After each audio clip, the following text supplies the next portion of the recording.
Thousands of supporters have begun assembling at Durban's historic Karis Fountain Stadium for high-profile march backing KwaZulu-Natal Police Commissioner Lieutenant General Nhlanhla Mkhwanazi.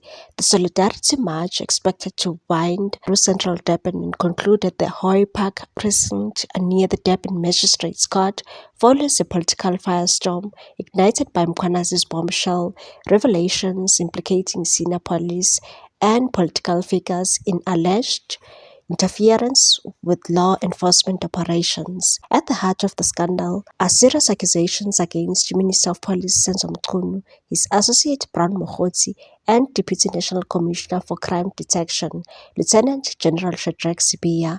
Mkhwanazi claims the trio played central roles in derailing critical investigations, including the disbanding of a task team tasked with probing politically motivated assassinations in the province. The fallout has been swift. President Cyril Ramaphosa placed Mchunu on special leave and, in a bid to restore public confidence, announced the formation of a judicial commission of inquiry to probe the disturbing allegations.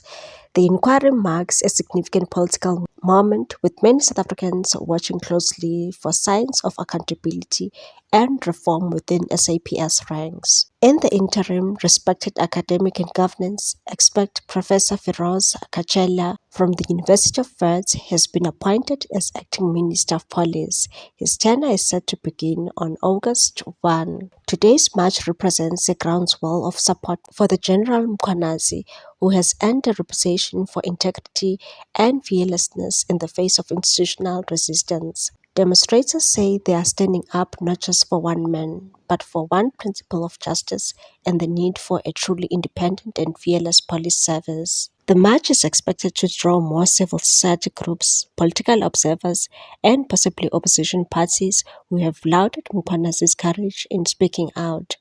As Durban streets fill with chants, placards, and police, South Africa finds itself at another crucial crossroads in its ongoing battle against corruption and political interference in state institutions. What's your take on this one, people? Thanks for watching. Please subscribe for more news.